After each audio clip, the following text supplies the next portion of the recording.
and welcome to Wicked Awesome Cast, episode 167. It's going to be a doozy, so I'm going to be here cracking a cold one with the boys. There we go. And yeah, the boys are back in town. Are we? And not the cool boys from Amazon, which Charlie's a big fan of. Did you watch it yet? Not yet. It's on my list, but I want to watch it with Mandy, so I'm holding off.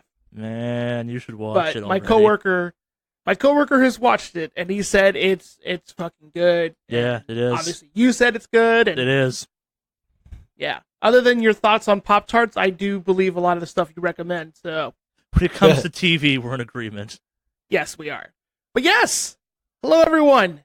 Yes, we are back. Wicked Awesome Cast 167. I am It's not Alex. so much aka back as we're just returning as normal. Like, We're there's back. no hiatus or anything. Yeah. Okay, look, this is a PR thing. We're building hype to come back every week. This is how we do it, Charlie. This is how we do it, man. Please share this podcast with people you think might like it and or friends. Is Yes. that Yeah, what we're doing now? I am Alex, aka Mave Online. And I'm joined here today with the other boys, if you will. Charlie. Wow. Okay. Well, what is it, like 2 minutes into the podcast and I already fucked that up? Yeah, it's So- not your record yet, but Yeah. But yeah, Charlie, aka Mordak Undivided. Used to be Mord 4K. For you guys looking at your friends list, you no longer see a Mord 4K. It's Mordak Undivided. I have yet to notice any problems with that, by the way. It's except for my clan uses kind of a poll system for our nicknames on Mhm. Discord, and it seems to have fucked with that, but also I'm still the only Mordak in the clan, so it's like, oh, this asshole. Yeah. Got it. There you go. And of course, the man, the myth, the legend, Henry, aka Nomad Har, aka Kraken Zero, the man with two names. Hello. Yeah. So we have a lot to cover. This was a doozy. There's a lot of stuff going on this week, and unfortunately, it's not all. Start off Wonderful news. kind of so good, and then not so good. Yeah. Like, So Evo got overshadowed in a significant way. yeah, which is just kind of a yeah. But we will focus on some of the good news and stuff that came out this week. Of course, we will also, because the news, you gotta say it as it is. There's some stuff out here that's not exactly on the good side, but No. we are going to talk about it and share our thoughts. But yeah, before we do that, though, let's talk about our week, gents. I guess I'll go. Well, actually, Charlie, you go. Yeah, I'll kick it off. Why not? In addition to playing still a lot of Destiny, I've now successfully played every raid in the game. I kind of know every raid in the game. I've been raiding hard in that game. I also played the other incredibly hot loot shooter out there right now. No, I'm not talking about Warframe or The Division. I'm talking about Anthem. That update came out for Anthem. Really? I have By the radar, I uninstalled didn't Anthem hear about again. You installed it. I installed it to uninstall it, essentially. So the Cataclysm event finally came out. I think we're at, 3 months too late now for that thing when it was supposed to come out initially. It is... Okay, in the same way that I have always thought the kind of free roam patrol mode for that game, when compared to Destiny or even the Division's version of the free roam patrol mode, is the best, partially because you're in a fucking Iron Man armor, and partially because the way the missions for that thing feel, you feel like you're on patrol. I don't hate the Cataclysm. So you go into a storm, the kind of public events are different, stuff's popping off every couple minutes kind of thing. There's stuff for you to do. You're flying around, you're extending a timer or whatever to do the Cataclysm. It's... I will go back to, there are parts of that game I think are really cool.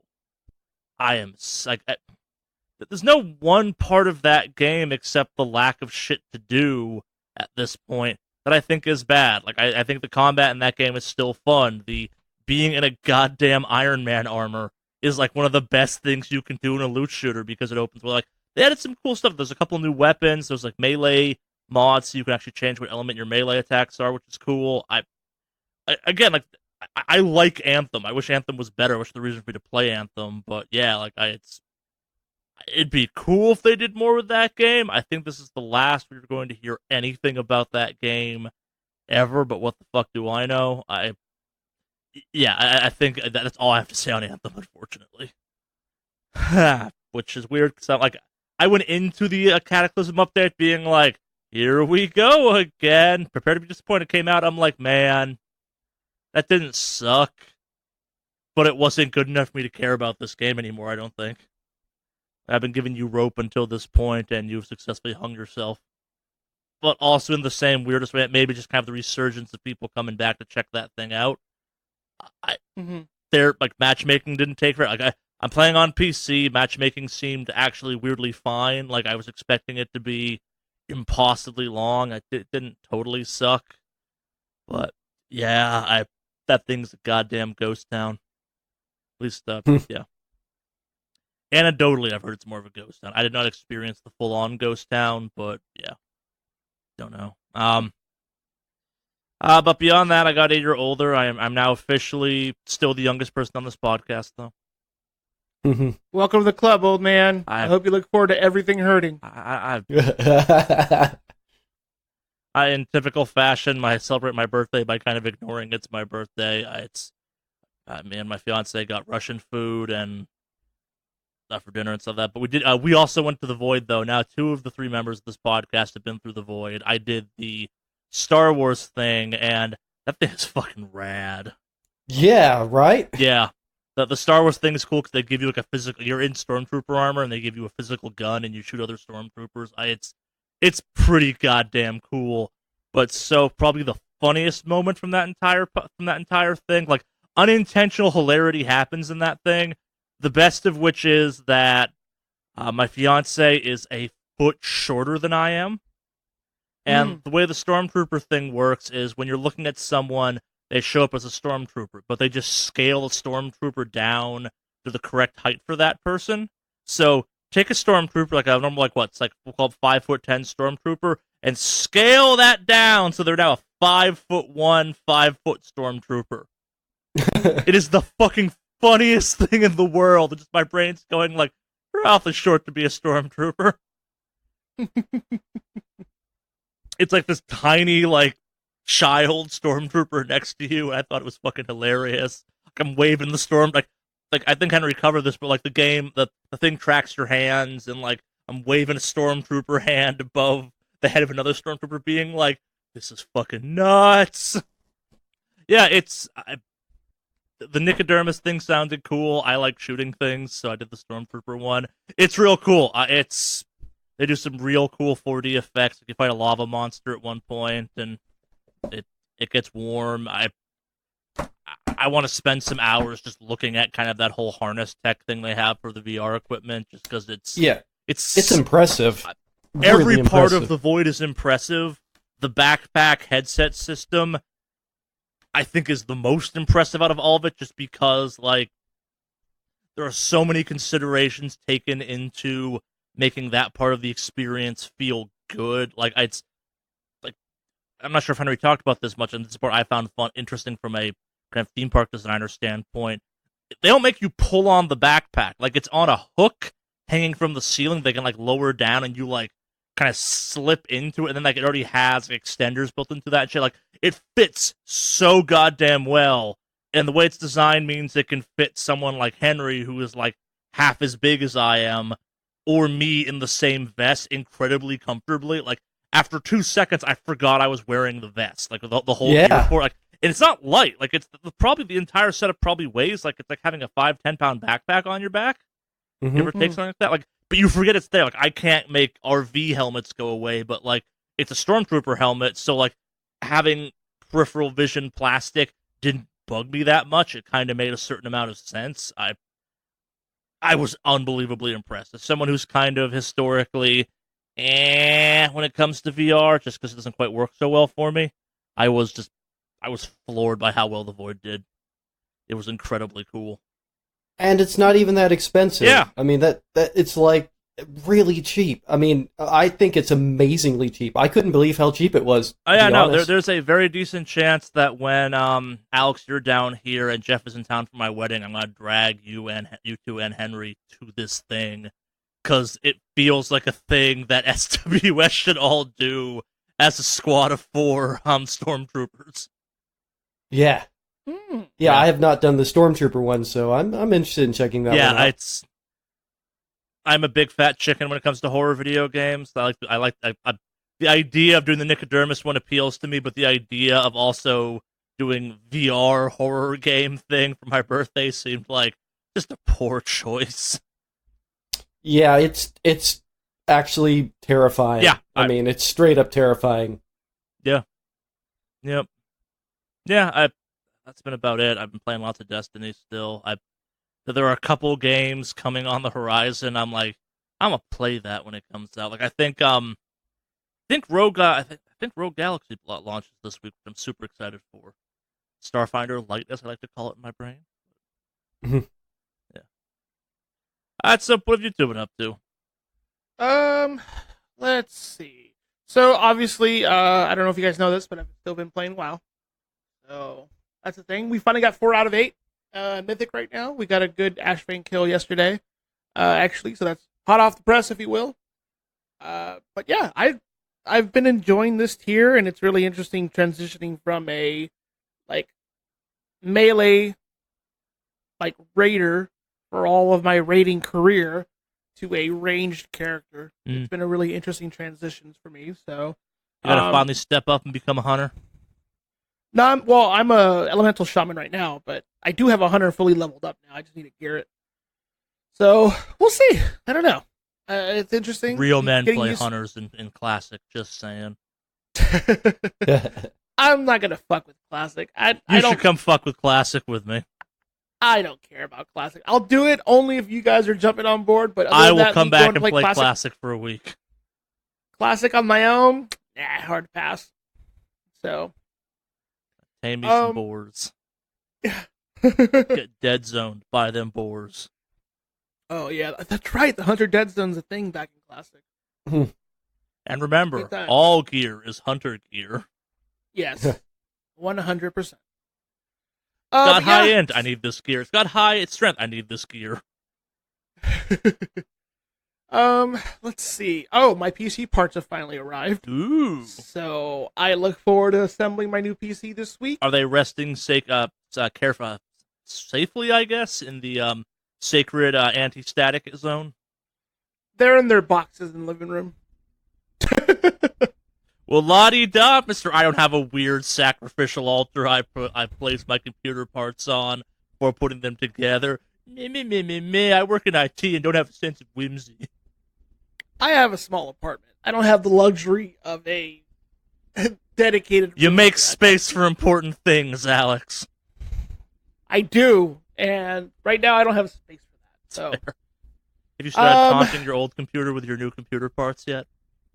Well, I'm going to rip parts away from my old machine to put into the new machine. That's so in a way, it'll feeling. Be there. Yeah, I'm going to move over my hard drive. So the new may live. Yeah, move over a couple hard drives. Hard drives, video card, maybe some fans. I'm not sure yet. We'll see. But since I did buy those nice ass Noctuas, you can never have too many fans. True. Yeah. So, that was pretty cool. I'm looking forward to putting that together this actually later today. I should hopefully get that started. So, yeah. What build number is this for you? This is let's see, what's the name of this computer? Because I usually name them.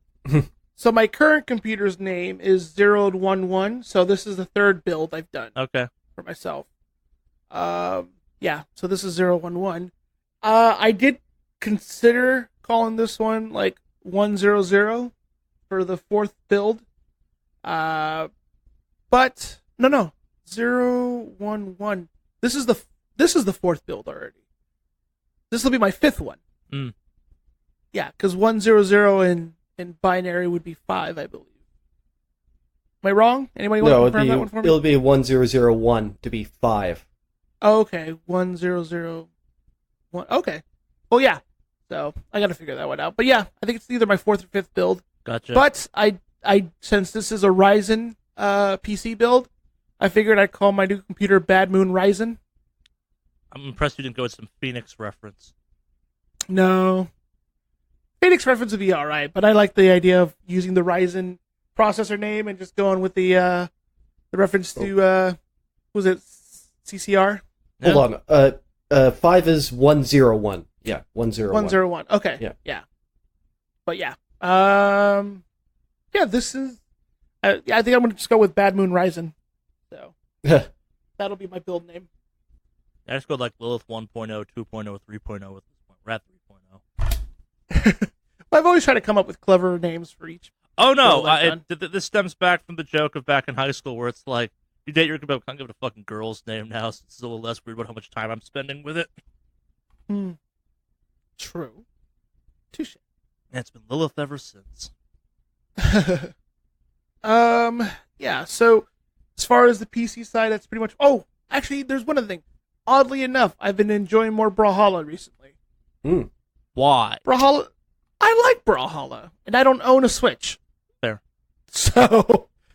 but no, like, I don't know if you guys saw recently, but I guess somehow Brawlhalla got a, cross-licensing deal with the WWE. So I did not know about this. I did. I actually played Brawlhalla just last night with a friend on the Switch, so that's how I know. Tell me, is Stone Cold Steve Austin now in a party fighting game? No, it's all the modern stars. Is Seth Rollins now in a party fighting game? I think he's one of them. Does he have the curb stomp? It is John Cena and Becky Lynch. Okay. And I forget who else. I think Rollins. If Rollins is in the game, I will change my opinion of that game almost instantly. Temporarily, of course. It's The Rock. Oh yeah, that makes sense. Hold on. Let's see. I can tell you exactly who it is. It's The Rock. It's John Cena, Becky Lynch, and then Xavier Woods. Good pulls for the last one, especially. But okay, that all makes a lot of sense. Some of the most popular ones, the champions, and Woods being a gamer. Yeah, he has that gaming channel. He's a big FGC guy too. Yes. Actually. Yep. So, but yeah, they're all in there, and there's actually a WWE themed game mode which I haven't done yet, and you can buy a WWE themed Brawlhalla map. So, I thought that was kind of cool. What does the map do in Brawlhalla? It's just like a a level. Stage. I thought the first thing you said was a stage. It's just a stage. Sorry, Gotcha. Yeah. But yeah, it's kind of nifty. They don't have unique move sets, so if you're thinking of that, it's not going to be the case. They all kind of the same grappler moves. Well, no, they're supposed to mimic some of the actual original cast of the game, so it's not like you have an unfair advantage of some stupid bullshit ass overpowered character you bought. It's basically just a copy of that. So that's less cool. Basically, it's like a skin, I assume. Yeah, it's like the Terminator skin in Death Garden, where it's like, yeah, you're the poacher. Mm-hmm. But yeah, so I've been having fun playing. Let me know when they add Stone Cold or Seth Rollins. Then I'll be excited. It'd be overpowered. He just Stone Cold stun everyone off the map. One hit every time. I see no problem with this. Touche. Yeah, so I've been playing a little bit of Brawlhalla in between doing WoW stuff, because I as much as I like grinding stuff out in that game and working on stuff, there's the occasional point where you hit that burnout level. Yeah. And so, just to keep it fresh, I've been doing Brawlhalla because it's quick rounds. We'll probably jump into Destiny more now that, neck level and some of the stuff I need to farm. So, crossplay comes, I think it's August 20th or something, which means I will be on the PC. I've tested to make sure it runs. So because of that whole delay with Shadowkeep, crossplay is coming towards the end of August. I think it's the 20th. I could be wrong about that. And there will be crossplay on Battle.net and not crossplay, cross-save. There'll be cross-save on Battle.net for a little bit, and then the move to PC happens, I think, sometime in September, if I remember correctly. It's so easy a Titan can do it. You'll just kind of go to the other platform and your stuff will be there. It's real good. And then the actual Shadowkeep comes out. Gotcha. Yeah. But yes, I will be returning to PC in the nearish future. Noise. Yeah.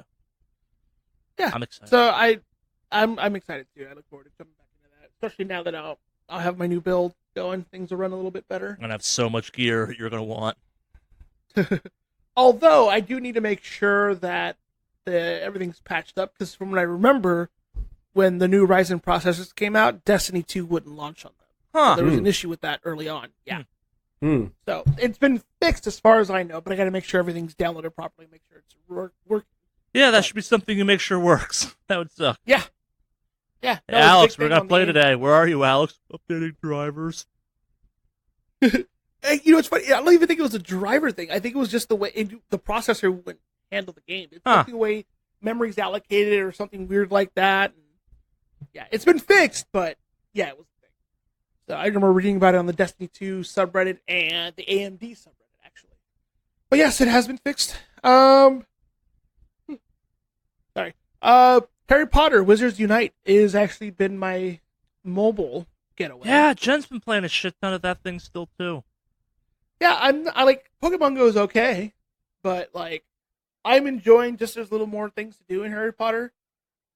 And yeah. So working my way up that game right now. I don't do my stuff daily, but for the most part I do a good amount here and there. So it's just frustrating when you burn like 10 energy on something that just departs anyway. That's a crock of shit. Yeah, anyway. Her outrage levels at that game are a little bit higher than they ever were at Pokemon Go. Yeah, so I've been enjoying that too, actually. He's that Harry Potter. He's got some good stuff going on. Yeah, overall, that's been my mobile fix. Outside in the real world stuff, so I saw this posting about an event going on in downtown Portland, for a Harry Potter art exhibit thing or whatever. Oh, never go to one of those. I went. I actually had a good time. It was some of the artists who were there are actually like licensed Disney. Okay, that's Harry Potter. Go ahead, sorry. There used to be one in here. There used to be a couple of things there still are in LA that are not officially licensed ones, and they are fascinating. Yeah. No, these guys, like the artists that were doing the event, they're actually officially licensed by Disney to do Disney related artwork. So there's a ton of Marvel. It was more than just Harry Potter. It was actually just like a Marvel, DC, like comics and all that stuff. And there were some pretty cool pieces of art that I found there. And I actually bought some prints. So what did I get? I got a print that I'm gonna put in my bathroom, and it's Boba Fett taking a shit. Okay. But it's like a side shot, and I think he's like reading some like, he's reading Harry Potter, and so it's just it's just this nice little in clever a galaxy thing. a long time ago. Yeah, I butchered that quote. But yeah, it's a nice little nifty thing there. And then I almost bought another piece that was Star Wars related, and it was what's that cover album from the Beatles where they're walking across the street? Abbey Road. Yes, it's Abbey Road, but instead it was Darth Vader, a stormtrooper, Darth Sidious, and Boba Fett doing the Abbey Road walk. And in the background you can see like some TIE fighters and like a nice depiction of the Death Star. So it was like almost shot for shot for it, but it just obviously was Star Wars themed. I was gonna pick that one up originally as my second pick, but then I saw this really cool like version of like the DeLorean on a table, and I was like, swapping.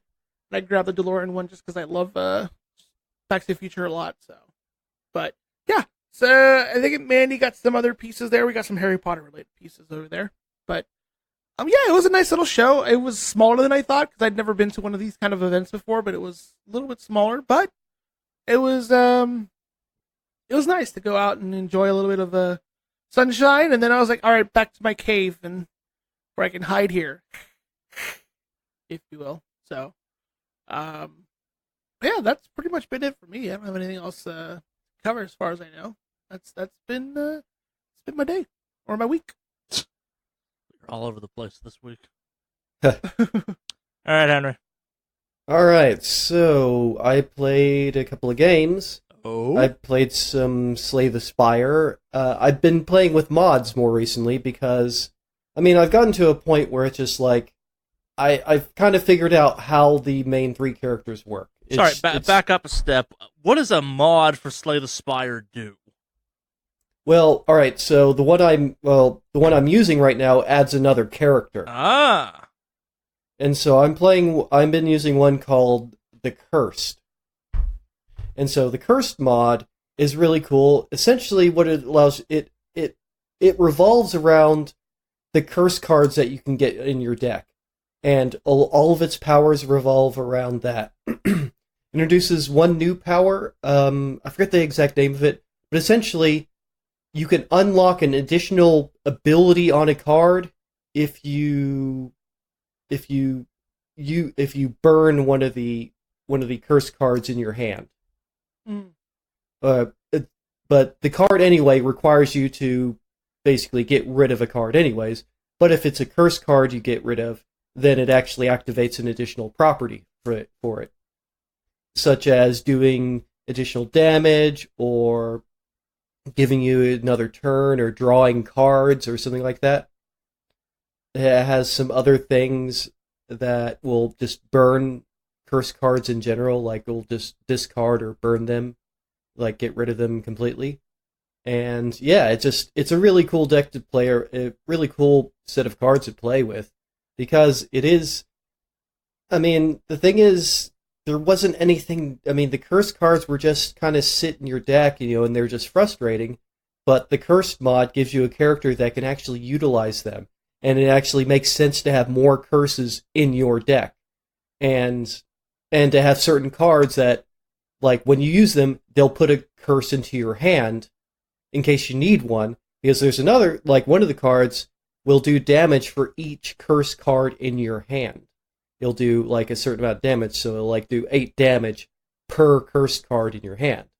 And so if you have some other cards in your hand that will put more cursed cards in your hand, that'll help out with that. So it's definitely, yeah, it works within the existing rules, and yeah, it's a really cool mod to it, so I've been having fun with that. But yeah, there's most of the mods that I'm interested in are extra character mods.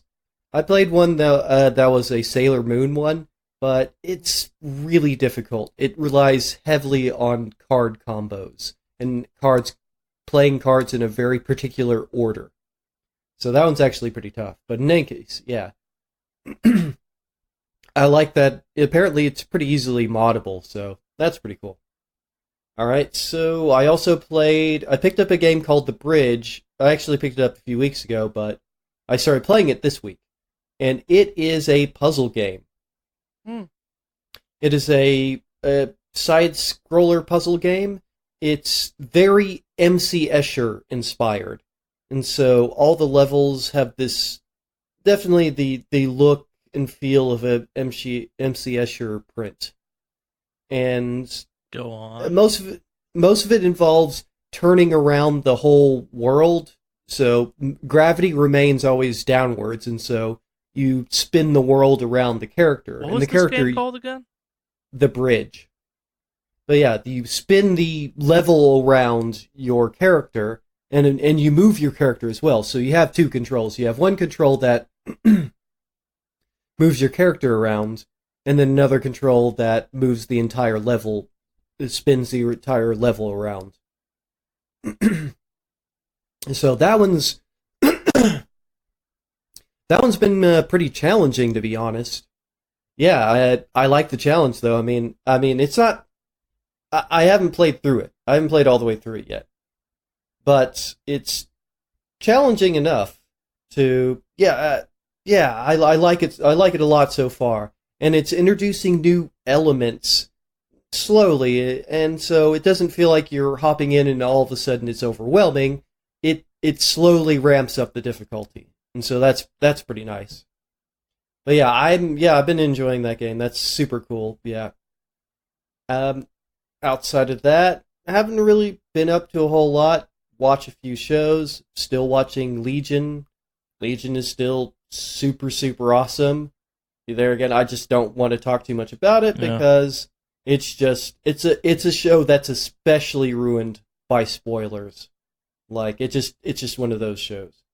But yeah, Legion is fantastic.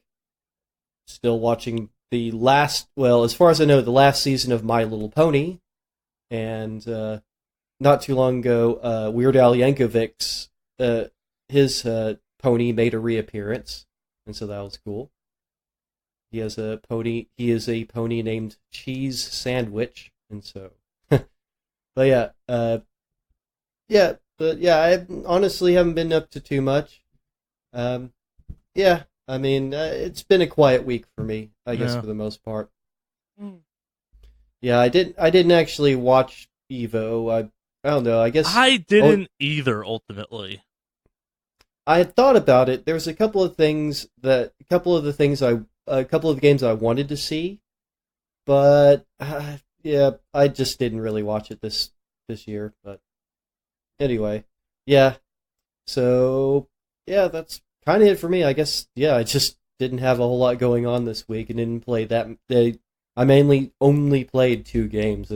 But I played a lot of both. I'll say that. As someone who's been only playing one game now for several weeks, I understand.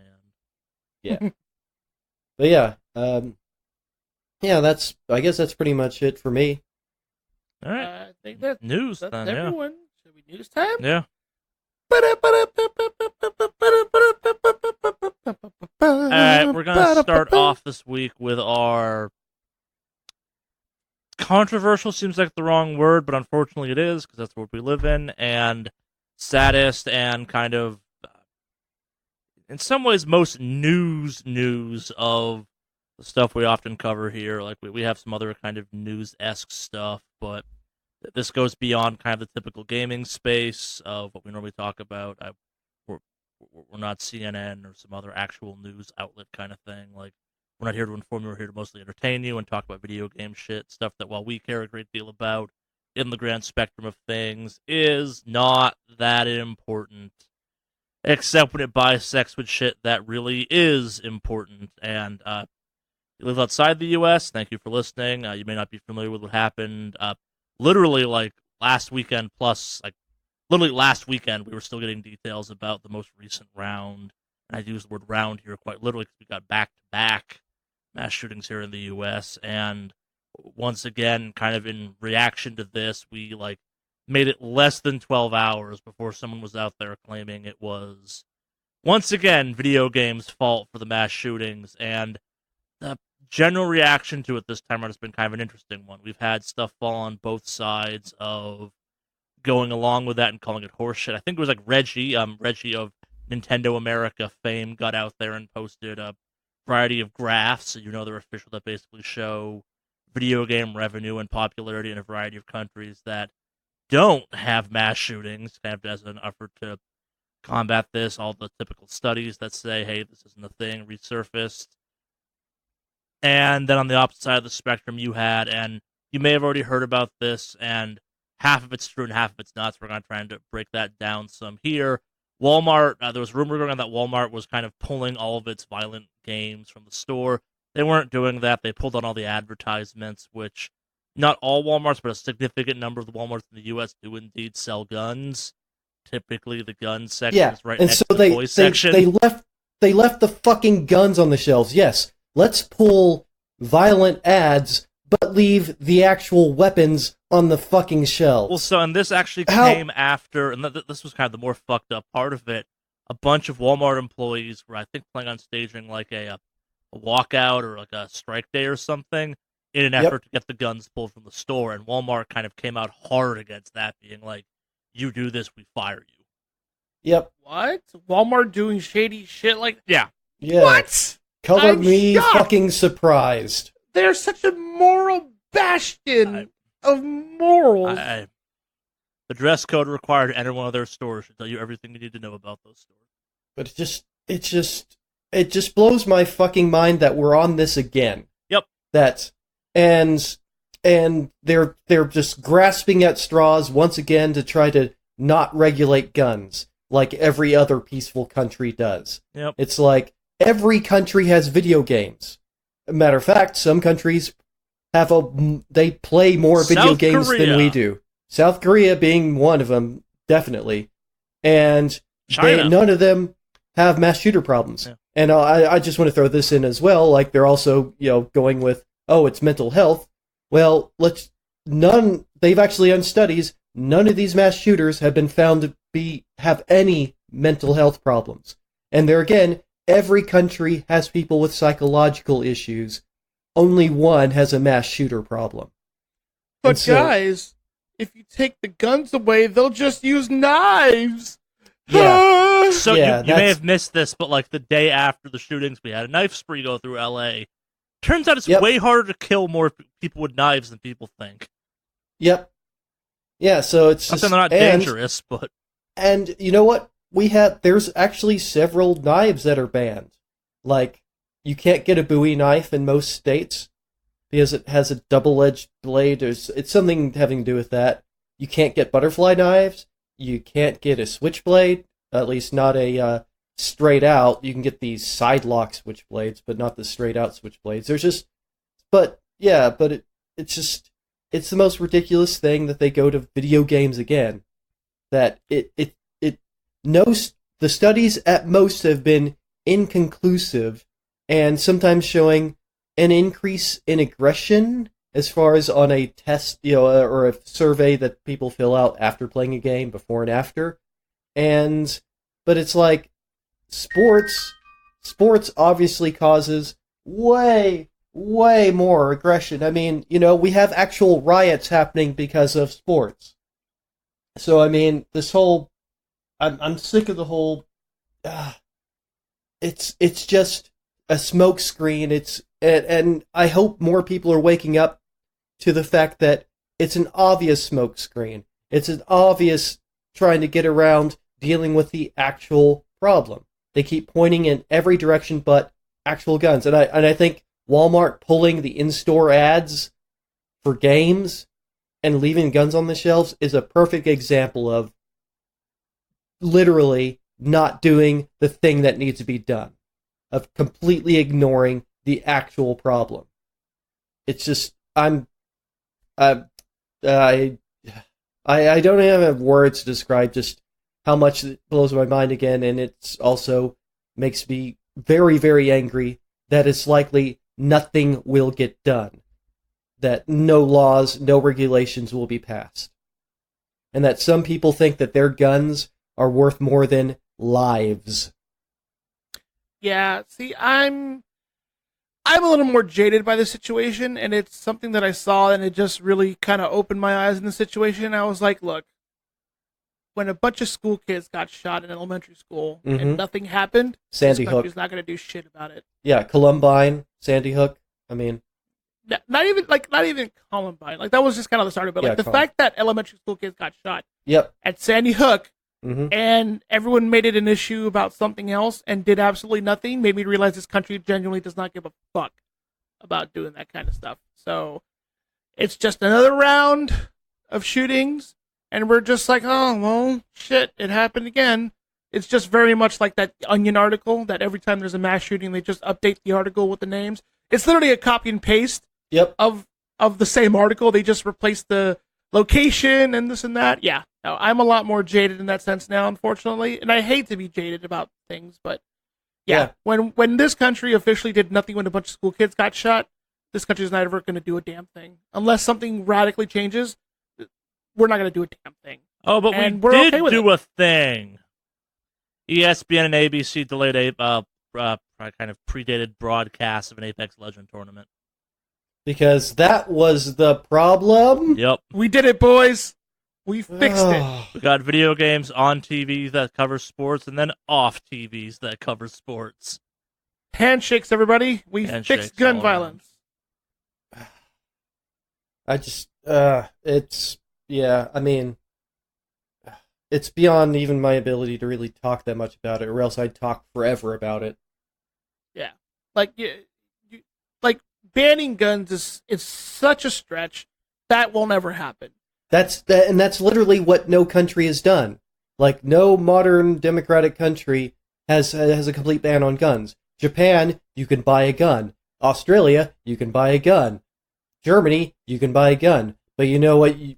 you know what they do? There's all sorts of mental health checks. I mean, because that might be an issue. That's more for the cases of suicide, more than anything.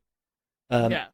There's excessive licensing, or not excessive, but good licensing requirements, all sorts of, and bans on certain types of dumb guns that nobody needs. And yeah, it's worked literally everywhere else. But there's no complete gun bans. If you want a gun, you can still get a gun in Australia, England, any of these places that don't have mass shooter problems. Like in Japan, you have to account for every single bullet. I think it was Chris Rock that said, "Make each bullet $1,000, and you'll see gun crime go way down." And you know what? I think that's a great idea. If each bullet is $1,000. But yeah, here we are. Yep. Like I said, unfortunately, I want to be upset about it more, but unfortunately, I've reached a certain point of just being jaded about the situation a couple years ago. So, but this is a reality of where we live. So, yep. But hey, that GTA 5. Yep. It's not being displayed on the shelves, boys. We did it. We did it. Because I remember when fucking John Wilkes Booth lost a game of Fortnite, lost his shit, killed the president. Is that what happened? That's exactly what happened. I remember when Hitler lost a round of Tetris Battle Royale. No. Just going to end this one here. Yeah. Evo happened. Yeah, Evo. Evo 2019 happened.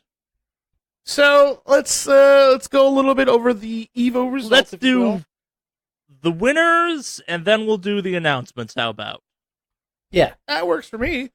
Okay, so as far as Evo results, let's see what we've got going on here. So, Smash Brothers Ultimate, guy named MK Leo won using Joker. So we anime boys. Super Smash Brothers Ultimate was won by MK Leo, so congrats to him. Street Fighter V, Bonchan took it this year over a guy named Big Bird. So, good for Bonchan. I don't know if he's won an Evo before. I believe he did, actually. Oh, yeah? Yeah, I believe Bonchan did. I believe also Bonchan, a couple years ago, was the one who won it using a PlayStation 1 controller. What? Yeah, like not Street Fighter 5, but it was Street Fighter 4, and they had it. Oh, he's the French dude. Yeah. Yes. Yeah, Bonchan is the French dude who plays with the PS1 pad. Yeah. That's crazy. Yeah. Dude, with like 9 adapters. It's nuts. Yeah. And it's got to be good adapters because you've got to make sure to account for the input lag and the all that jazz. But yeah, so the finals look pretty good. Actually, pretty surprising. Like some of the big names were eliminated pretty early on. Like Knuckle Dew lost. That's what 17th. I want to see. In all honesty, I want to see a bunch of upsets. Like, as much as I enjoy that Daigo still shows up, the fact that Daigo did not make top 5, as best I can tell, makes me happy. Daigo did not make top 5. No. So like people like the big names like Fudo, Momochi, Phenom, 9th place, Nemo, 13th, Problem X, last year's Evo champion, 13th, Knuckle Dew, 17th, PG, he used to be PG, but now he's in Rec Punk. He's gone. He was actually, I want to say 2 years ago, he was 2nd place Evo, and it's, I think, the closest a U.S. contender has ever gotten to winning Evo. So, and it's funny because I think that was, who was that? He plays Akuma. But I can't remember his name all of a sudden. Damn it. Oh, well, I can't remember his name. Oh, Takedo. Guess where Takedo was 2 years ago Street Fighter V champ. You know where he ended up this year? 49th. Yeah. Wow. Upsets, bitches. Punko, GamerBeat, like all the big names. K-Brad, 49th. Like, down there. So, yeah, it just comes to show you, like, there's a lot of new blood in the field out there, and it's cool because you see some pretty cool like some pretty cool upsets. So shout outs, congratulations to Bonjan on that one. Tekken 7, we've got Arslan Ash, who actually I believe was from Pakistan. Cool. So apparently Arslan is Arslan? Yeah, Pakistani fighting games player. So this was a bigger story than that. So because of the dude's location, he didn't have a ton of experience playing against other high-ranking players. Yeah. No, it's because of his quite region, a big. Yeah. I guess. Yeah. And apparently he wouldn't have made it if it wasn't for some sort of special program they had put together just so they can fly him out there. Is what I was hearing. Yeah, because it's part of this here we go. So he won Evo Japan. He's been gaining attention, and FGC rallied around him because of a project called eFight Pass. So they helped him get a visa to travel to the U.S. to compete for Evo. That's and awesome. so if it wasn't for this program called eFight Pass, they wouldn't have been able to get him out there. So I'm trying to remember who started that program, but there's some it's cool that this kind of thing is out there. Oh, Sherry. Do you remember Sherry Jennings? No. She used to play Street Fighter 2. So yeah, she helped put this together. That's cool. So yeah. The stories surrounding this dude seems real. We don't have time, and I don't know the full details to go into it here, but it's real uplifting. And an FGC that had, an Evo that had a bunch of controversy around the wings of it, having this story and being part of Tekken, Tekken's always been the weird unifier in my mind, where it's not one country's great. Weird shit happens in Tekken all the goddamn time, as best I can tell.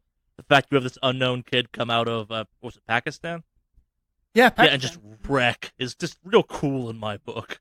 What I want out of Evo. I agree. Yeah, I agree.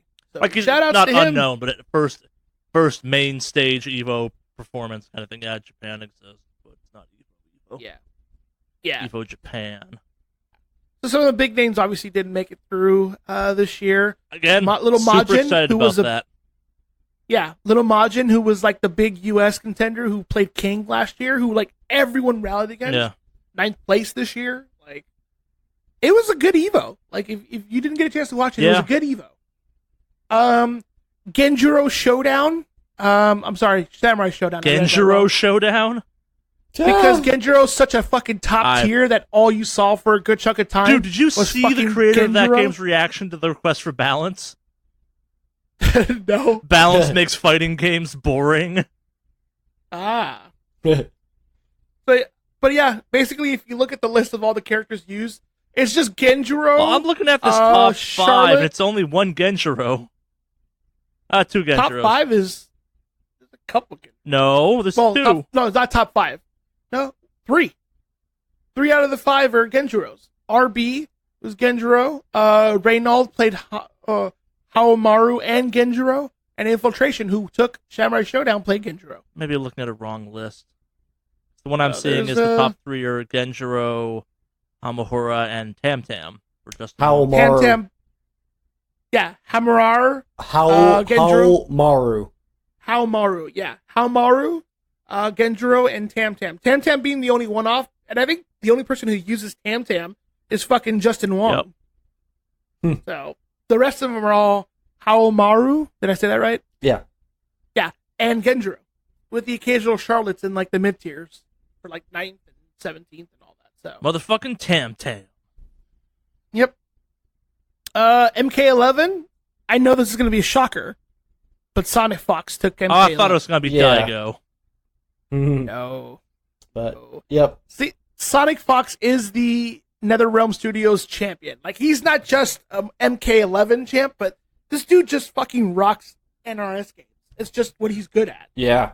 But he's also just super fucking talented for his age. And he's he's one of the older names now. He's been in the FGC for a couple years now. So he's up there. But still just destroyed. He actually did end up facing his longtime rival BC Dragon in the finals. They've actually met up a few times. So it's interesting to see this worked out for Evo, and Sonic Fox won. So shout outs to him.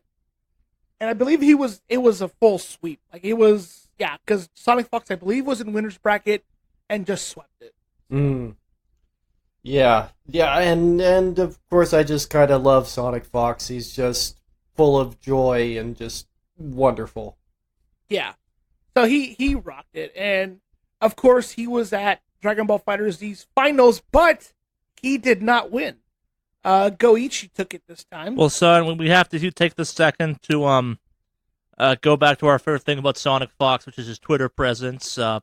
After the MK win, he got out there and proclaimed himself once again, "I am gay and the best MK11 player on the planet. Don't forget it." And for Dragon Ball, he is gay and the second best Dragon Ball player on the planet. Don't forget it. Yeah. So Goichi took it with Bardock, Kid Goku, and Goku, and second place, of course, Sonic Fox with Bardock, Kid Buu, and Kid Goku. So a lot of Kid Gokus because he's pretty fun to play and all that. But yeah, like a lot of the names that you'd normally see like in the Marvel scene are up here, and NY Chris G is in 7th, Apology Man in 9th, The Kill Sage 9th, which is interesting because The Kill Sage is consistently fucking a solid player. Like he's good. Dogura's 13th. Like I'm just going down the list and recognizing some of the names here. Hook Gang God, one of the best Piccolos in the game period. Is there really a best Piccolo? His Piccolo is fucking great to watch. Fair. Yeah, I'm going down the rest of these names here. I mean, recognize a few here and there, but yeah. Let's see, and then of course Under Night in Birth, Clear Lampo wins first place. Did you watch the Under Night in Birth stuff? Nope. That game is fucking crazy. Yeah. I don't know what that fighting game is. I think it's a rhythm game, actually. Probably, I'm not sure. That's the most anime-ass anime fighter at EVO this year. Yeah. But yeah, so, shout out to Clear Lampo. Congratulations on your win there. And then, Soul Calibur 6. Utoto with Valdo wins over Blue God, who played Aswell. Not Aswell, but like the character's name is Aswell. AZWL. So yeah, Soul Calibur 6 there. Blaze Blue Cross Tag Battle. The other super anime fighter. Yeah. Shinku wins with Yang Ruby over Kiame, looks like. So shout outs to the Shinku for winning and taking it.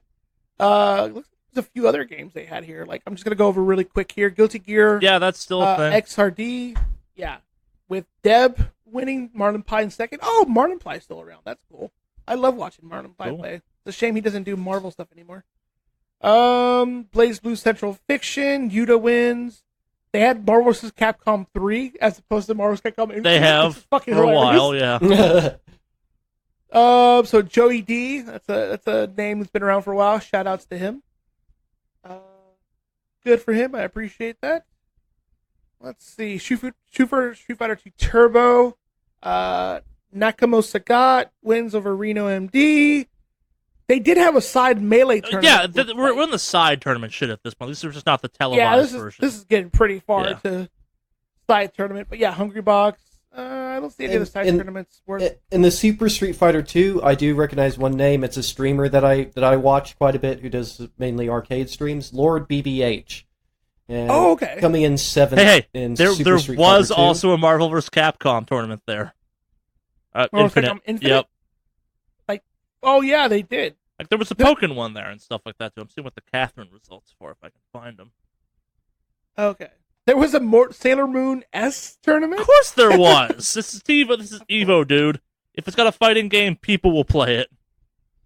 This is true. Virtua Fighter, Pokken, Capcom Destin K2. I miss when they would stream Pokken. That game is cinematic as shit. Right, there's a lot of extra games here. Oh, Windjammers, yeah! Fuck yeah, Windjammers. That's really cool. That's a crazy game to play. So, yeah, overall, I mean, like, as far as the big, lot of upsets, which I like, MK was not really an upset because kind of known that Sonic Fox is going to dominate. Yeah, that was the most foregone conclusion of who was going to win that shit. Yeah.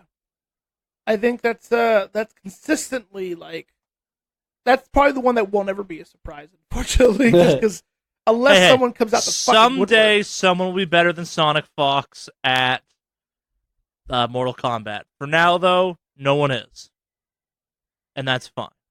Yeah. Well, for now, Sonic Fox, go ahead and keep handing out those L's to people. Yeah. So.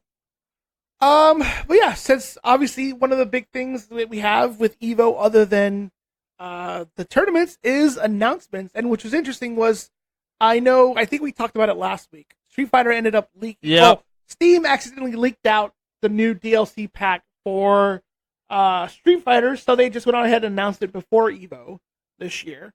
And so obviously you have E Honda, Poison, and Lucia as part of the cast now for Street Fighter 5. We talked about that some, yeah. Yeah. Tekken did have a few real announcements and then a fake announcement, which we'll get into in a second.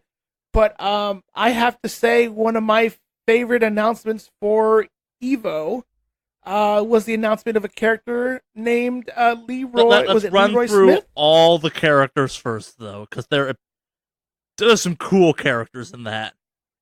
This is true. Zafina looks cool. They've announced 3 additional characters after that. But yeah, holy shit, Leroy Smith.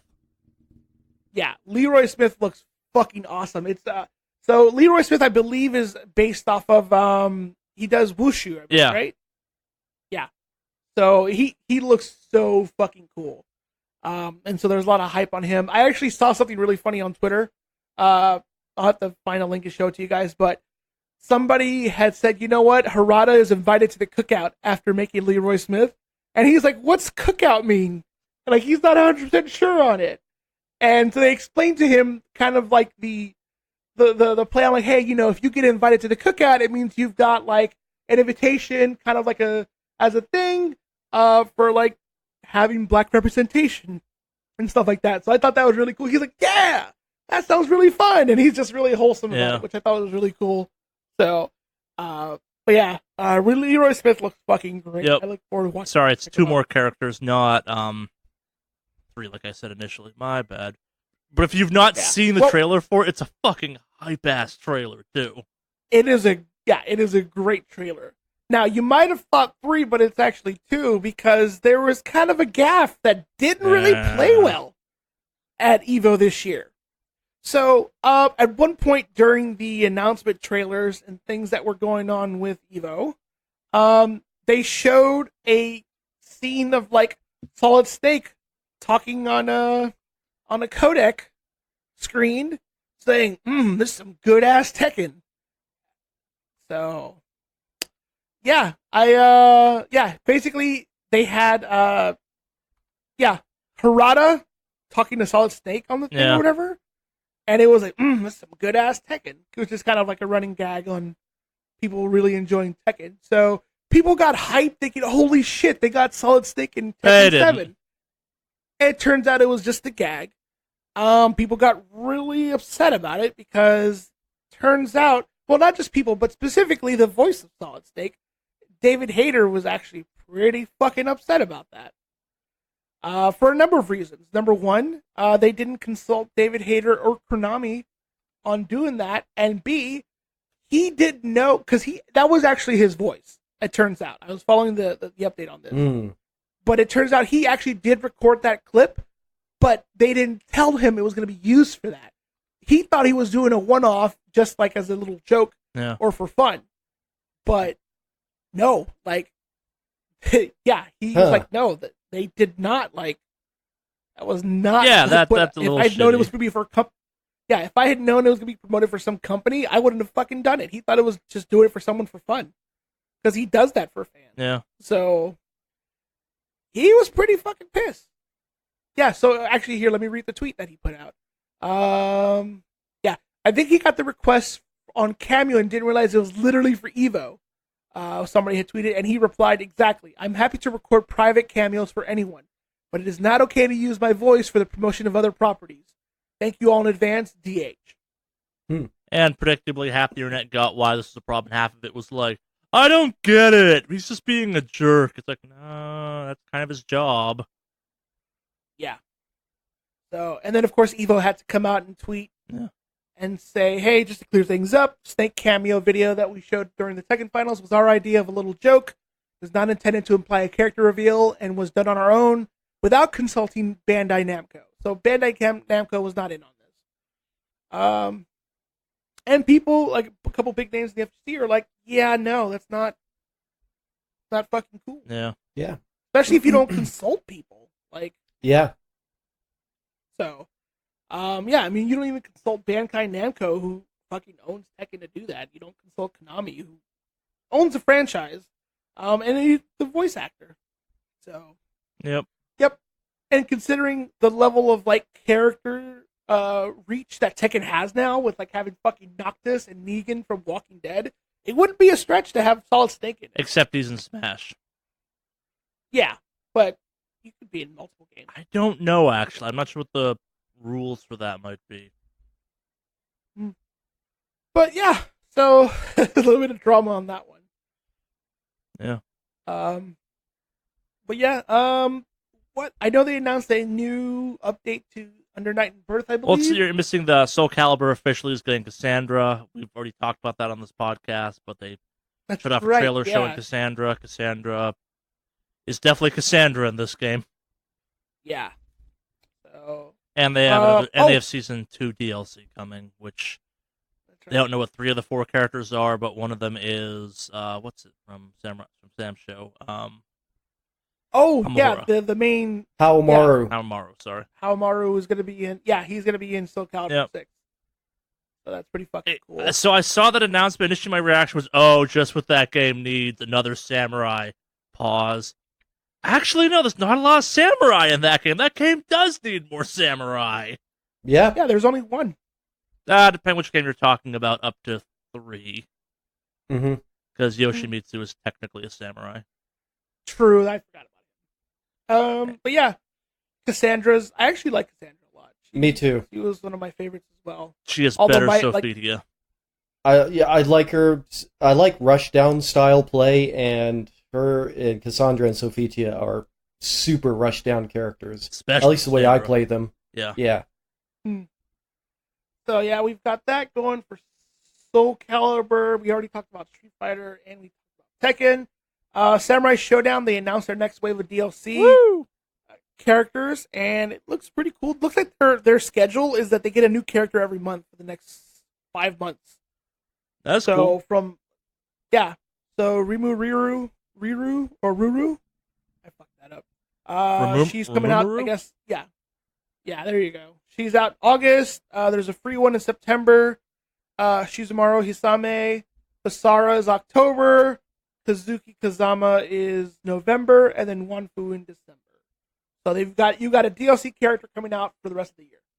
It's gonna be a big Or- roster by the end of the year. Yeah. Which is cool. Maybe they'll make more OP Yeah. characters so it won't be Genjiro Showdown. Dragon Ball Fighter Z. Characters that we all kind of saw coming. We talked about them last week, got- even. Yep. Yeah. So Janemba's here. And Gogeta. Yeah, Super Saiyan God, Super Saiyan Gogeta, Gogeta, as it's correctly called. Yeah. Nothing showing off the other Broly that's supposed to pop up. That might just be a skin, but a full new character of that Broly would be cool. No, it's supposed to be a Broly from Dragon Ball Super. Yeah, I know. I'm saying like a skin would make sense, but a whole new Broly would be cool. Yeah, I mean, considering all the fucking Gokus they have, wouldn't surprise me if they'll just like, here's another fucking Broly. That game needs more Goku. I'm just saying, like, there's untapped Gokus to put in that game. You can have, I think, 2 full teams of unique Gokus. Yep. So, yeah. So it looks pretty cool. I look forward to seeing what kind of moveset or how they make the Broly look from Dragon Ball Super in this game. Because the Broly in Super is not as crazy yoked out. Like, He's pretty yoked out. yeah, but he's not this gargantuan. By beast. the I mean, end, he's he tall. is. Yeah. In the anime, he's tall, but like he's not like just this giant towering. Like he looks a lot more lean. Yes, but, he like, is. strong as fuck. In Super, Yeah. Yes. I'll have to go back and watch it. But he seems smaller than the one that was in Dragon Ball Z stuff, but still just awesome. So, at least that's my opinion. Fair enough. Looks like Blaze Blue Cross Tag Battle's getting a 2.0 update, so they're getting a big update coming out near future. They announced a new Under Night game. I think they announced a new Guilty Gear game too, which just looks fucking amazing. Oh yeah. Well, the Blaze Blue. Well, I want to go in that a little bit because the characters announced is a mix of weird characters. I'll say that from franchises I wouldn't expect. That game's been franchises you wouldn't expect since the jump. Yeah. So you've got a character coming in from Senran Kagura. That is Yumi. And two characters from a Dojin title, like a fan-made title, called Subtle, a game called Subtle Style, and so it's going to have Akatsuki and Blizz Tank, which is just a tank, FYI. Yeah, but yeah, this is just a. But yeah, that's kind of interesting. But yeah, and the fourth character is another Ruby character, Neapolitan. But yeah, but the two characters from a Dojin title, that's what kind of stuck out to me. So that's really interesting. I think that was definitely not what people were expecting. But anyways, Anime the video game just got more Anime the video game. Yep. It's not more, but it contains more anime now. You are absolutely correct. Yeah. Contains 60-70% more anime. How many characters are they adding? Like 6 or 7 more, so 60-70% more anime. That game is a fucking huge roster. Yeah. Yeah. Have you played it at all, Charlie? Because I know there's a Persona. It's okay. You don't sound too excited about it. I really like the Persona 4 fighting game, Ultimax as it's called, or Ultimax Arena. I think they were real cool ideas for a fighting game, and I like the way the combat system works for it, and they were designed to, what's the right word? They were set up in a way that if you, the game has a pretty good story mode to it, so if you were a Persona fan that wanted to play the story, I wouldn't kind of call it Super Smash Bros. Easy, but it was this is one of the original auto combo games out there, kind of thing that did really well. Ultimax, I would love Ultimax for 5 or a new Ultimax game. Just I think they had an unbelievably good fighting system. Blaze Blue plays like Blaze Blue. It is a kind of burst anime fighter, if you know what that means. It's very combo and ADD intensive. It's not that like it, and the Persona characters for Blaze Blue play a little bit different. Like that, Blaze Blue Crossbelt does a lot of cool things where like characters feel different depending on what game they're from or from what franchise they're from appropriately. It's just not Ultimax, so it's a Blaze Blue game. I don't like Blaze Blue games because they're just kind of frenetic all over the place. A lot of my complaints for the Marvel vs. Capcom franchise hold over to Blaze Blue, where it's lots of just screen noise all over the place and big attacks that take forever to play out, and it's very easy to kind of get trapped in a corner and just beat on. For example, they are burst fighting games. Nothing wrong with those; they're just not my preferred styles. Like it's kind of like why I like Mortal Kombat over Injustice, because Injustice is more burst damage based. Where kind of Mortal Kombat has a flow to it. They're fun. It's a great Blaze Blue game if you like Blaze Blue games. But if you like Blaze Blue, if you don't like Blaze Blue games, you're not going to like Blaze Blue Cross Battle because it's a Blaze Blue game. It's not going to change your mind. Yeah, it is the best Blaze Blue game, but I don't have the memory or the time or the skill with fighting games to dedicate in a way to get good at a Blaze Blue game that I would want to play one. Like it's unlike lots of other fighting games, they've done a really good job of kind of carrying your progress from previous fighting games over. Not like progression wise, but like if you got real good at a character in a previous one, chances are you're still gonna be real fucking good with that character 3 generations of the game from that point on. Like that system has remained fairly the same across all the games, which is cool. Like it's a good system if that's the game you're making, but as a result, it leads to like some people being really fucking good at that game for really long times.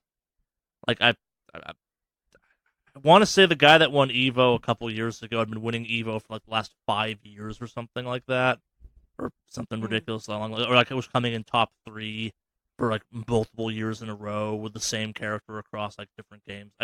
I could be totally making that up though too. That's the thing I remember reading about at one point. I'm not knocking BlazBlue. It's not a fighting game I enjoy. And for those who don't know what burst means, it means you go from doing no damage to a shit ton of damage very quickly. Yep. Very gauge heavy. Yeah. We done with Evo? No, there's one more. Oh. Well, a couple more actually. But Guilty Gear, the new Guilty Gear is announced, and what they've said about it is it's a complete reboot. The devs are saying it's a complete reboot of the whole system. I mean, I guess expect big changes in the game mechanics, or at least major updates. Or hey, we're rebooting the franchise. You don't have to play the previous ones. Know what the fuck the story of Guilty Gear is, because Guilty Gear's story is ridiculous at this point. Yeah. And the game that got me the most excited, they officially announced King of Fighters 15. Woo! So I'm looking forward to that one. I like the King of Fighters series. Bring back the billion-man roster. Yep. Yeah, it's about time for them to run one of their... well, they used to, every certain number of years, they'd have a Dream Match King of Fighters, which just brings lots of fighters from all the previous ones. Did they say if it's the 2D or the 3D style? Because I hope they go back to the 2D. No, they've only announced that they're working on it, pretty much. But yeah, so I have no idea on that. But yeah, I guess that's it about the announcements from Evo. Wait. There's one more. King of Fighters 15 is officially up for development right now, or officially under. Did we just talk about that? I literally just said that. Yeah.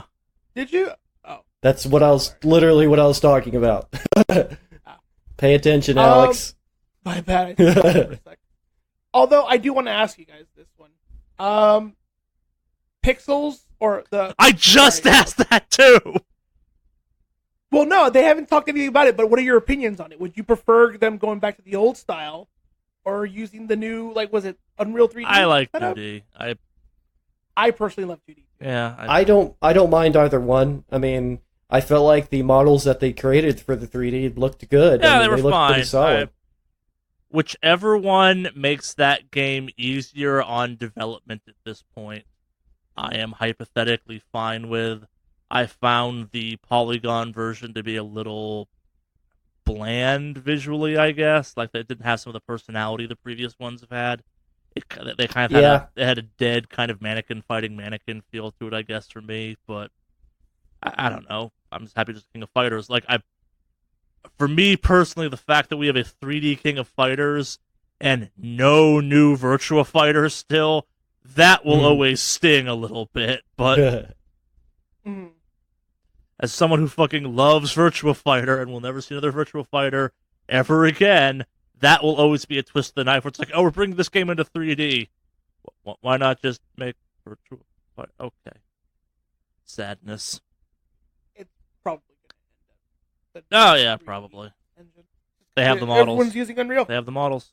But see, Sam Show did it right with their transition to 3D. Because Sam Show looks really fucking. Guilty Gear is 3D, and Guilty Gear looks fucking amazing. Yep. Guilty Gear still use. I think they're like a hybrid. No, those are full 3D characters. They're just really well done. Yeah, it's super well done. They're the basis of the system for, like, you know how Dragon Ball goes into like 3D shots occasionally? That's achieved by they've locked the 2D characters into the 3D characters into a 2D plane, but the levels around them are all 3D rendered. So when they want to do those specials, they just rotate the camera. Oh. Guilty Gear was doing that first, and it was just as cool as the Dragon Ball Fighter stuff is. The Guilty Gear Supers that do like crazy like camera pans as part of them, are just there's nothing like them in fighting games. Yeah. Like, it's part of why I'm so excited for the new one, because they just showed off, like, yo, we got better at these camera rotations. And I'm like, you were already so good at them, though! Yeah. Well, I look forward to it. I enjoy KOF. It's a shame the new one didn't get as much hype as it did. I don't even think it got an Evo check, did it? I think a lot of people don't like the last King of Fighters that much. Yeah, I think it got like one and then was gone. Yep. So, what more than Marvel Infinite? Yeah. I don't think Marvel Infinite. Yeah, it was at Evo this year, but yeah, not very publicized because it's not as popular. Yeah. Well, I mean, like Evo headline event, like main events. Yeah.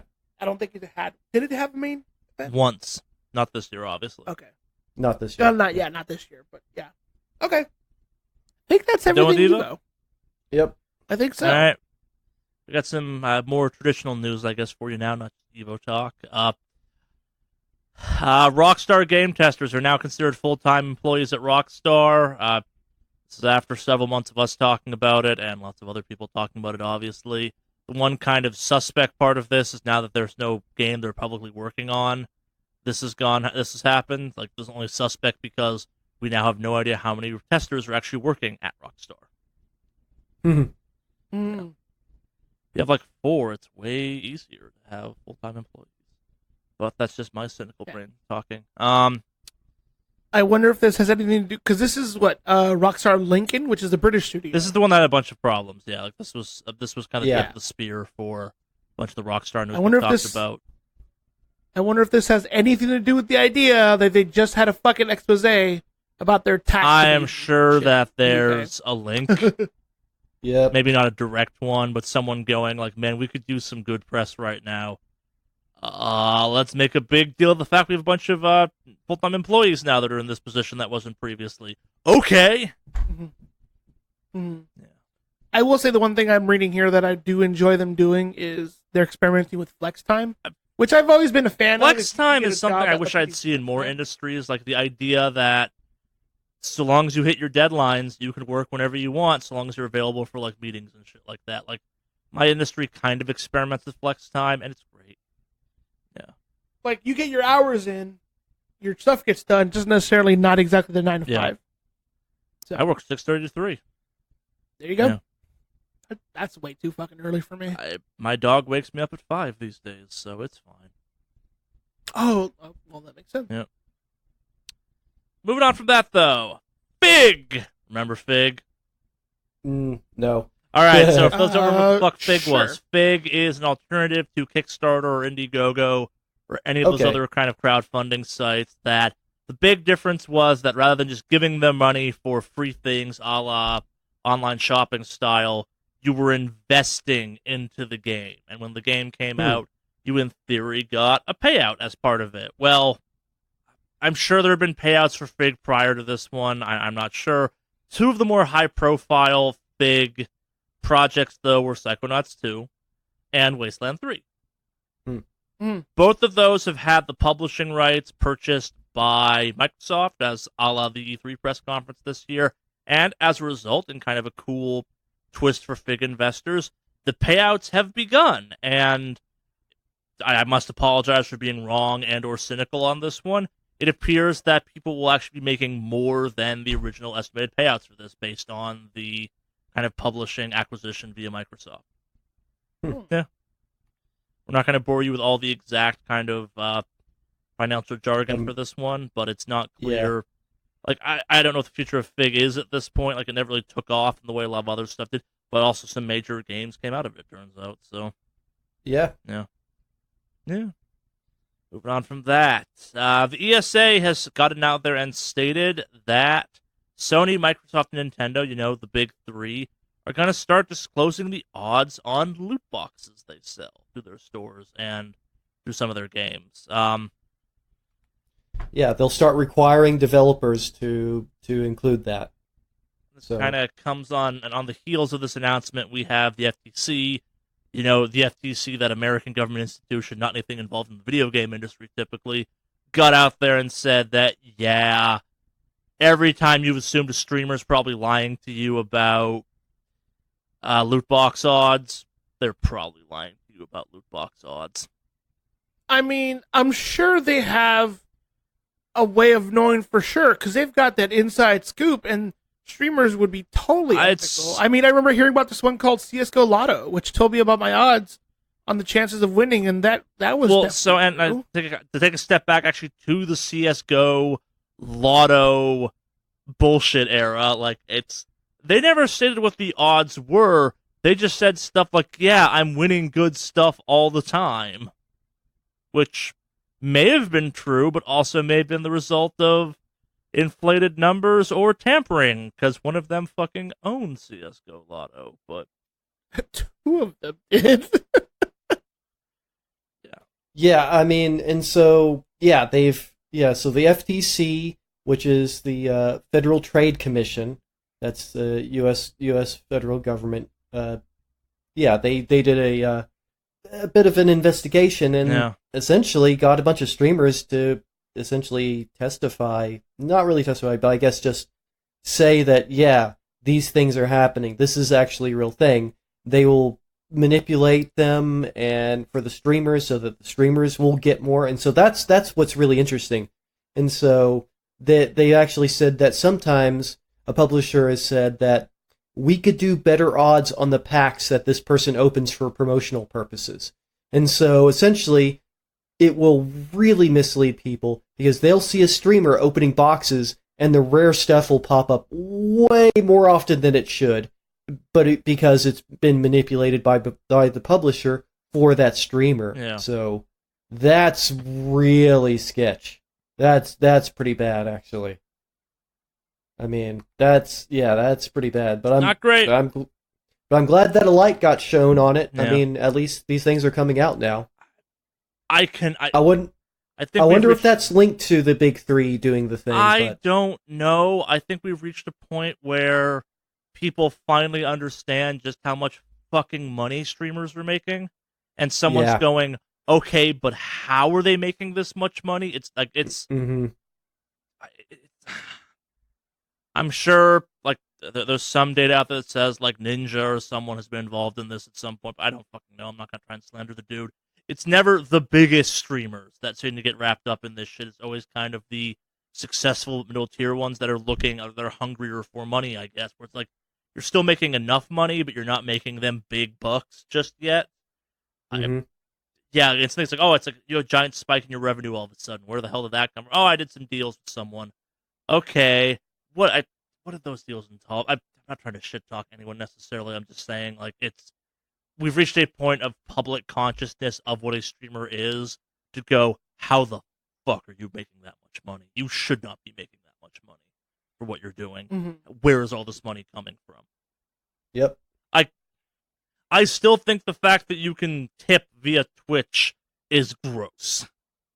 I get why they're doing that, but there's a certain aspect of it where I'm like, okay, so you're already subscribed, you're paying money, and then you are literally throwing money at the screen for support, which I get. Like, I do the Kickstarter thing, but also you're not really getting anything out of it. Like, the smart streamers have that pop-up where it's like, yo, my name showed up in that stream where I donated money.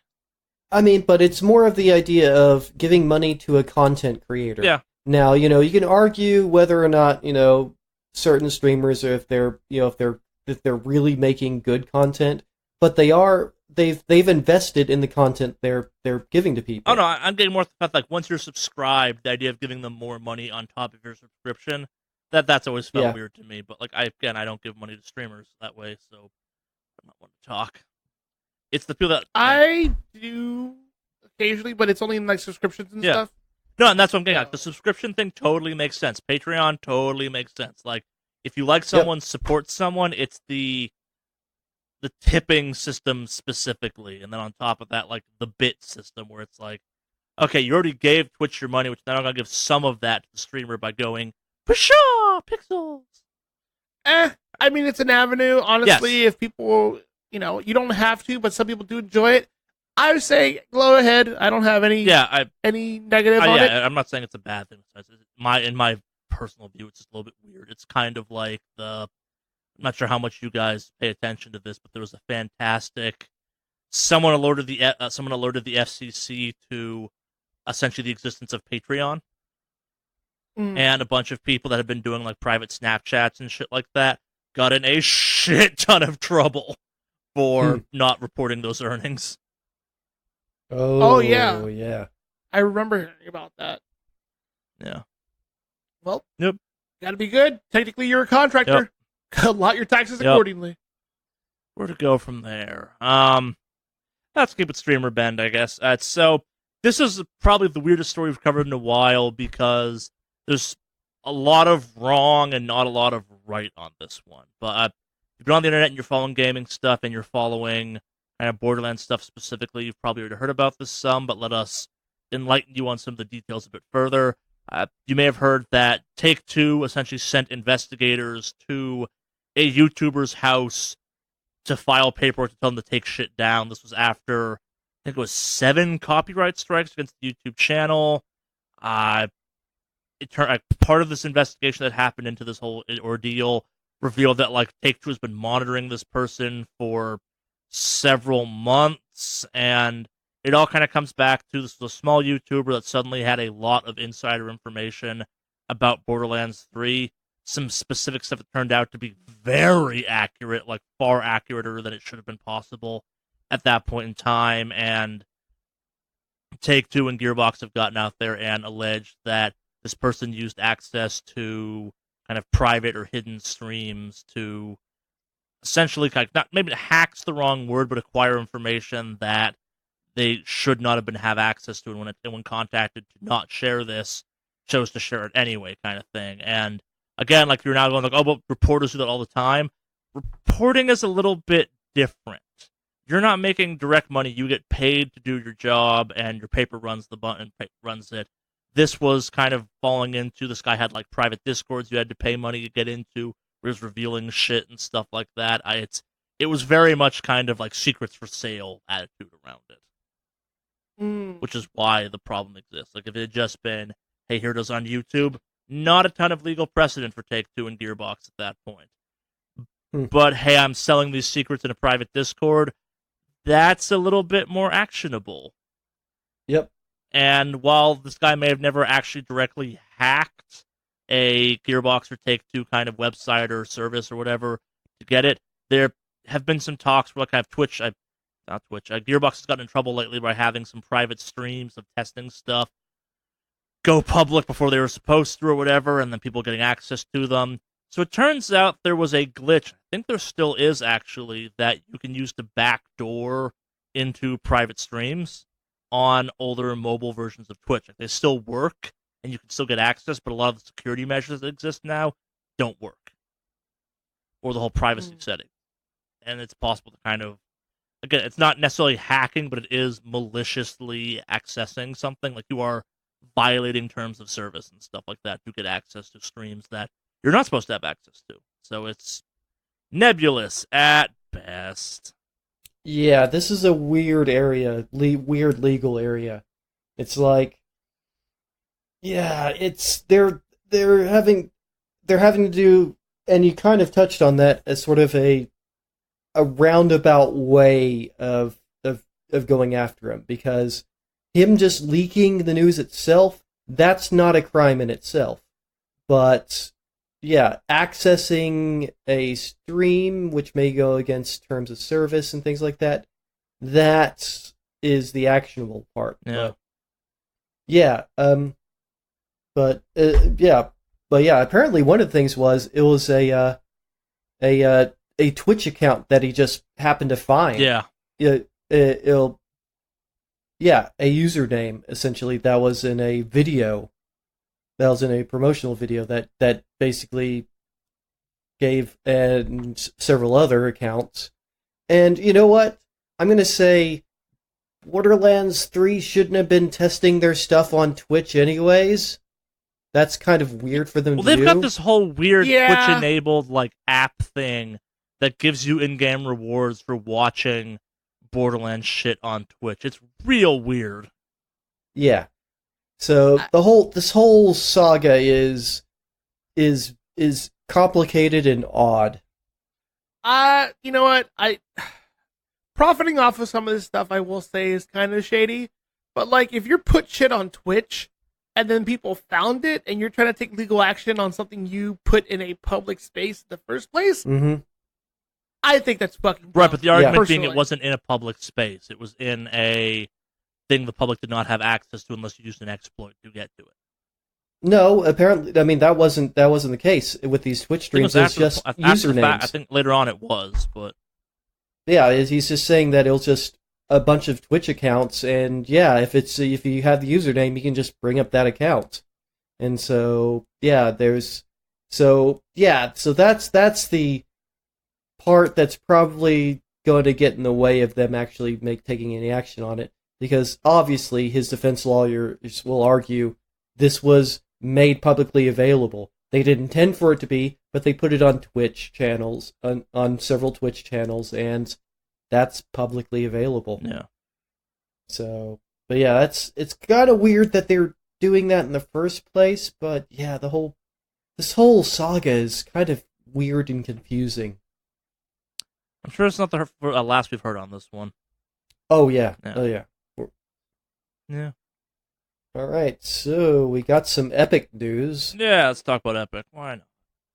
I think we've already talked about this, or this has been an ongoing thing, but either we have new rounds of or a continuation of the class action lawsuit against Epic over the hacked Fortnite accounts. For those who don't know about what this was, that at kind of peak popularity, or kind of leading up to peak popularity of Fortnite, the accounts were a little bit flimsy, and people were having them hacked a lot.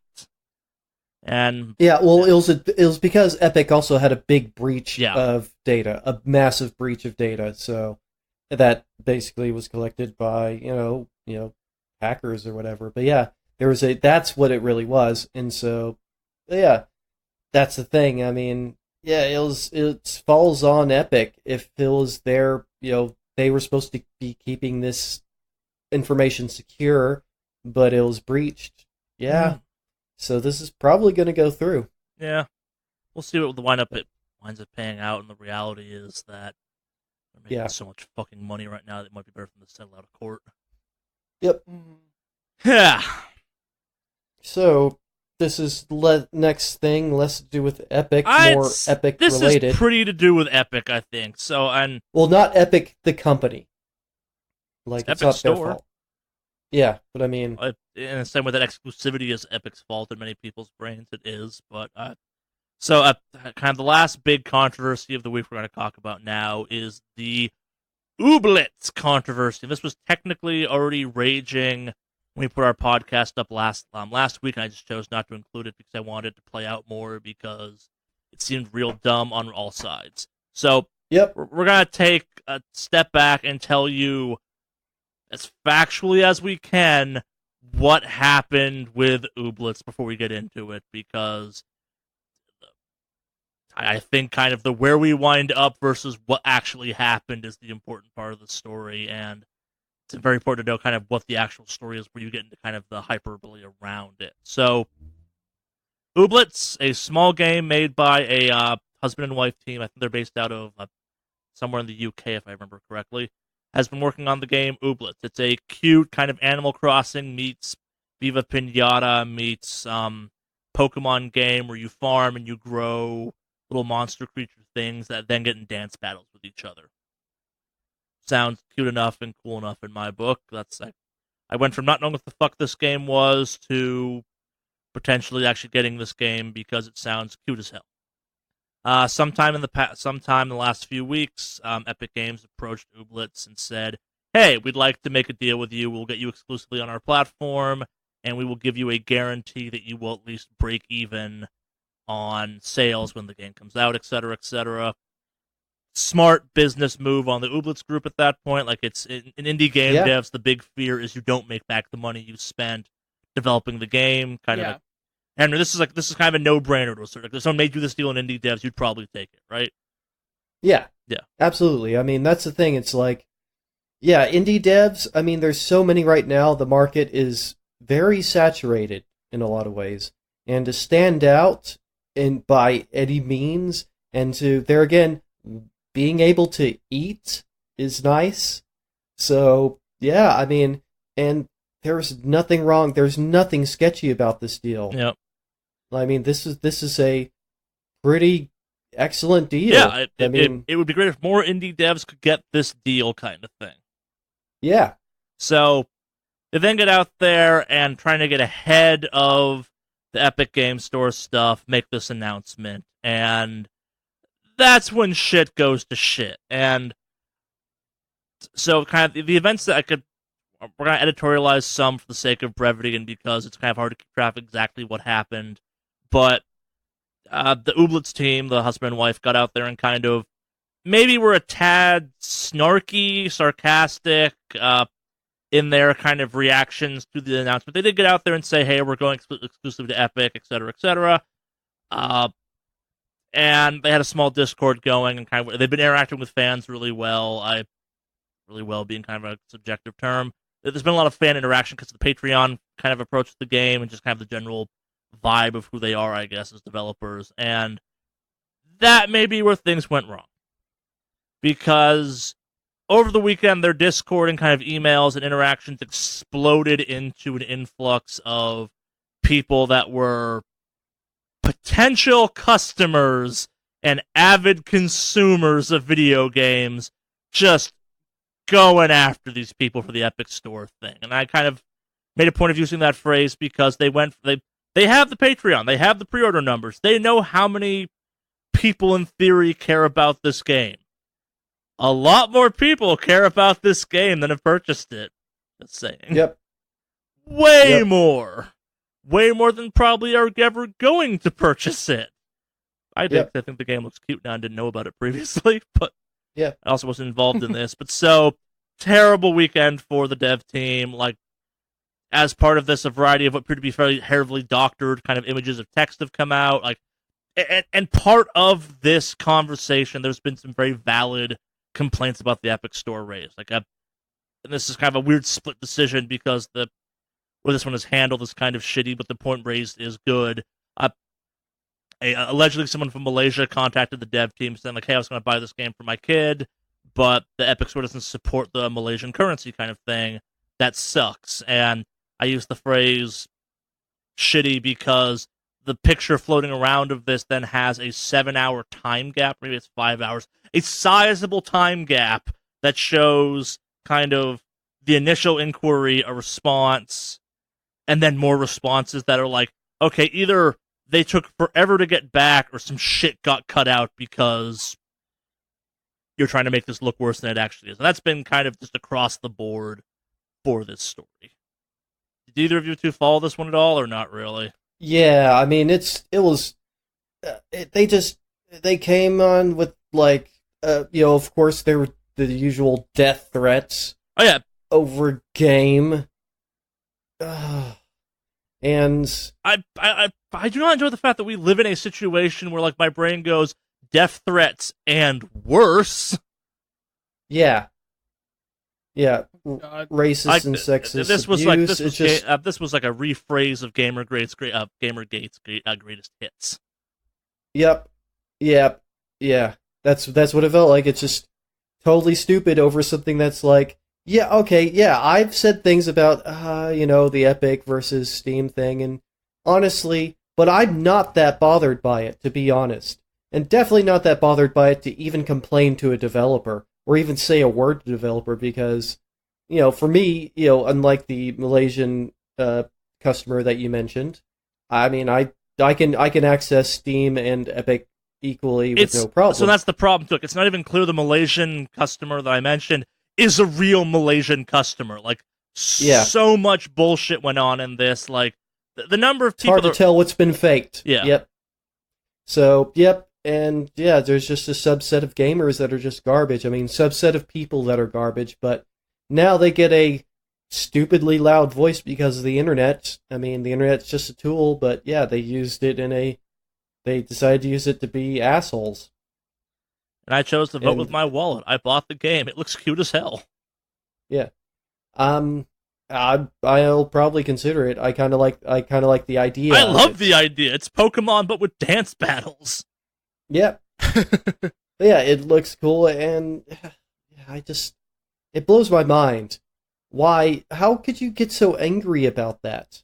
So Like, what is, like, what, how pathetic must your life be that a game not being having a different launcher than you would like? Free launcher!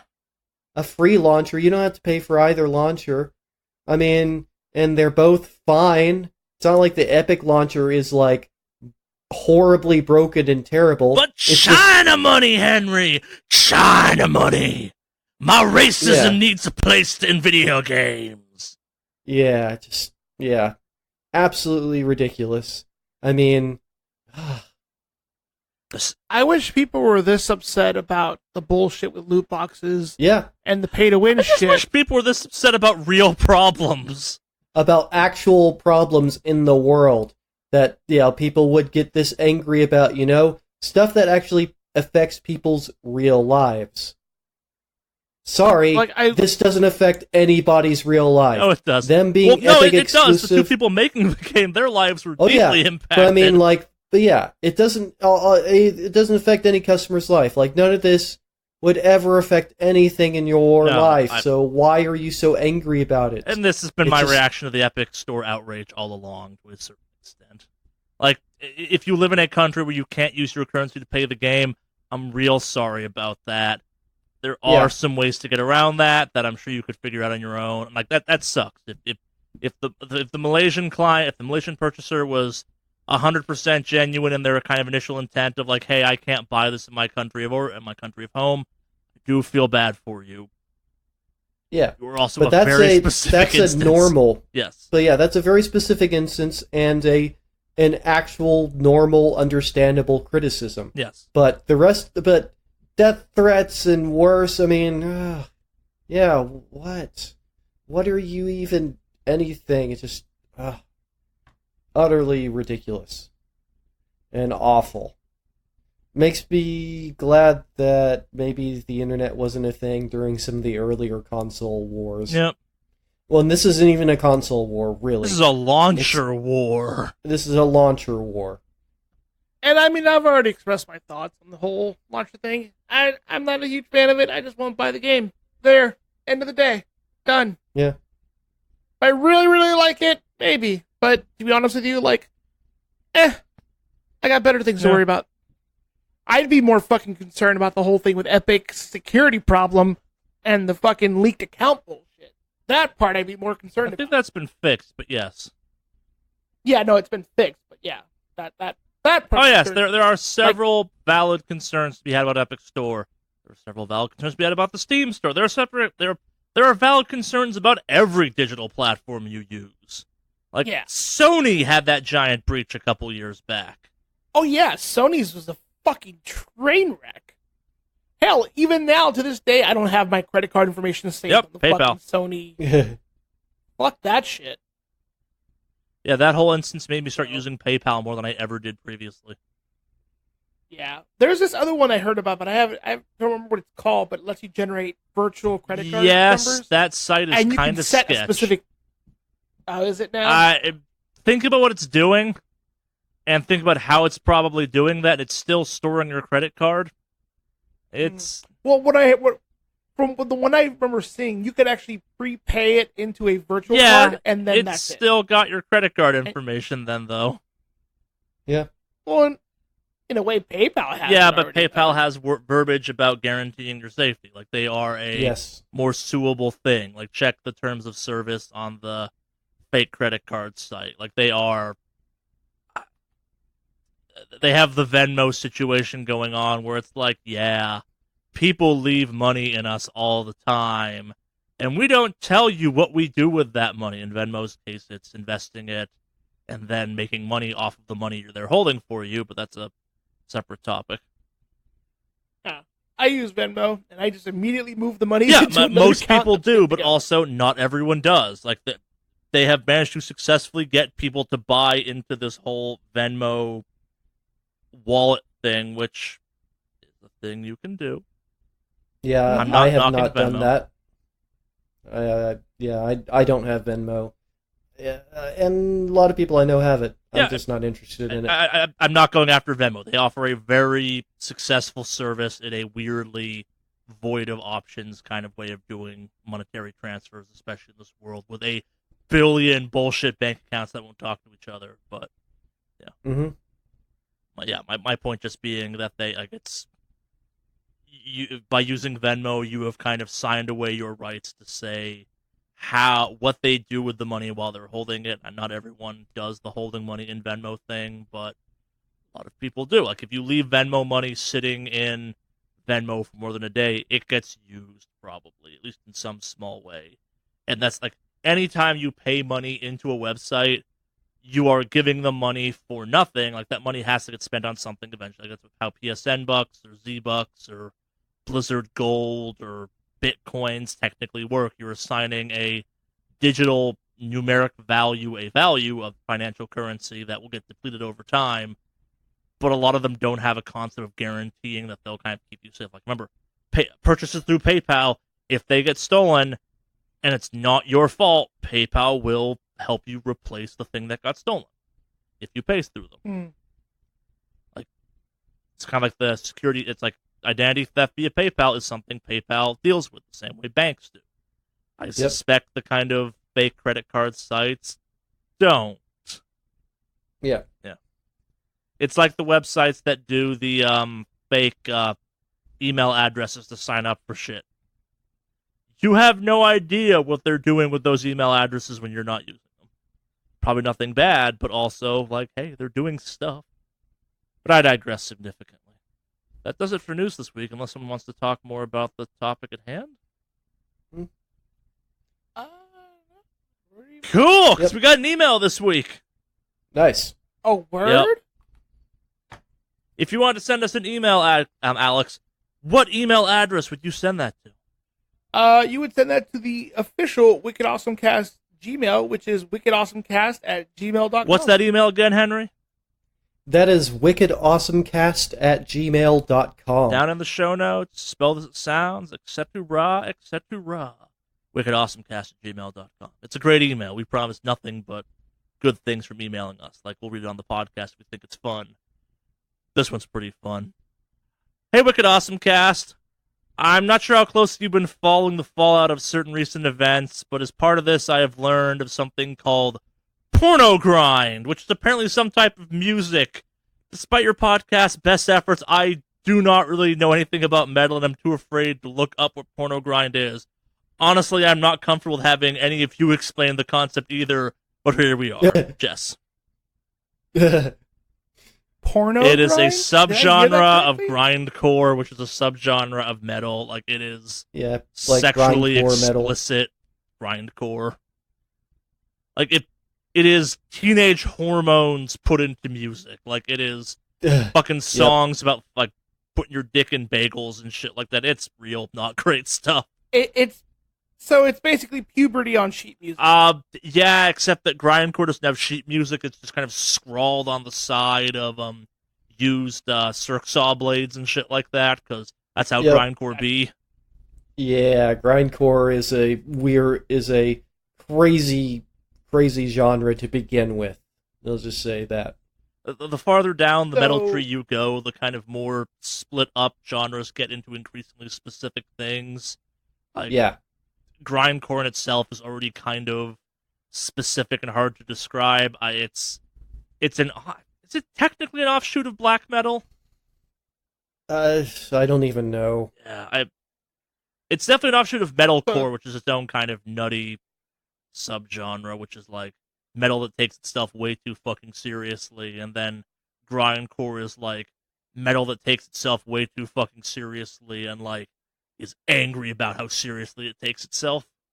So like a puberty steel mill. Yeah! Huh. Okay. Now I know how to describe Porno Grind.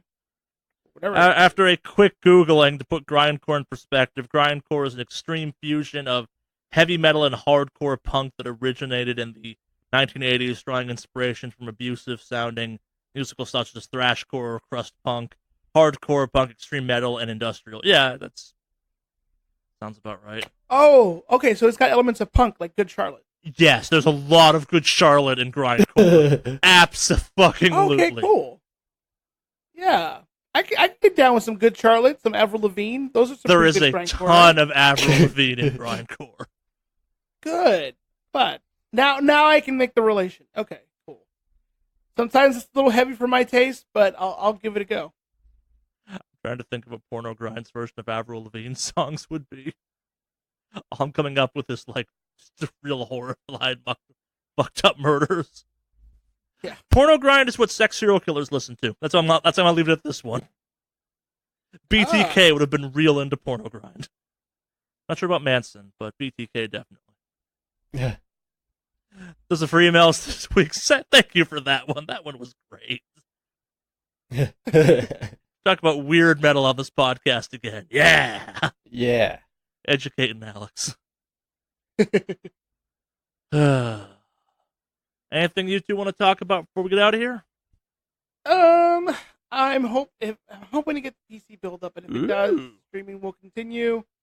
But if I don't get around to it today, then it'll probably be next week. So, yeah. If I do end up streaming, you'll see a couple WoW content, maybe some Brawlhalla again. I might pick up Overwatch again, considering this week they should release the role queue, which I'm really looking forward to. So you don't have dumbasses stacking 4 DPS or 5 DPS and 1 healer and then getting upset that somehow we can't win. Yeah. Have you heard about that, the role queue? No, but I suspect it's similar right now to what's going on in Gambit in Destiny. Gambit's been opened up to all players, so we have an influx of players that have no idea how to fucking play Gambit, and it's real fun and real frustrating. Yeah. Well, I mean, essentially, role queue is just when you queue up as a tank, you can only pick tank characters. It won't let you queue up as a tank as a healer. Yeah, exactly. So I look forward to that because I heal. So having a dedicated team comp really helps. They were doing that when I came back. I'm surprised they took that out. No, not role queue. That's new. No, that's new. That's definitely new. Are you sure? Because we were busy playing stuff, and I was playing on my Deathnet. Whenever I tried to sign up for stuff, it was like, "Oh, you are one of these two things." Overwatch. Yeah, this is on Overwatch. Oh, sorry. I thought we were talking about WoW for a second there. My bad.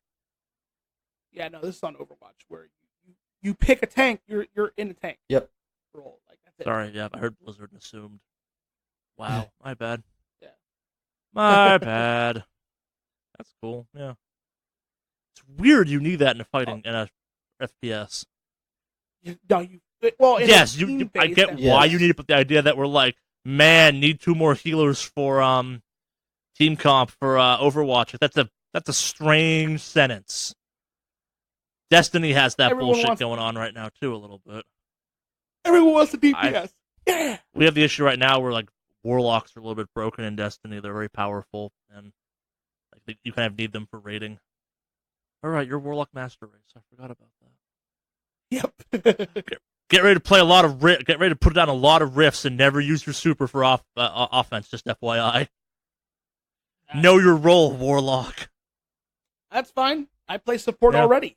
You can get that gun that heals people. Yeah, there you go. That exists in Destiny. It's called Lumina. You shoot your teammates and it heals them. Yeah. So I was looking at the numbers recently because I do that from time to time, and we recently had a big influx of subscribers and listeners. I'd like to say thank you to that. And we haven't done this in a long time, but if you enjoy this podcast and you made it this far into the podcast, if you have friends or family members or enemies you think would enjoy this podcast, please share this podcast with them. It's always fun to grow, and the more we grow, the more stuff we can do, and maybe we can do some more weird stuff in the future. But yeah, I think that does it for this. Yes? I think so. Are we all good to go? Cue the metal!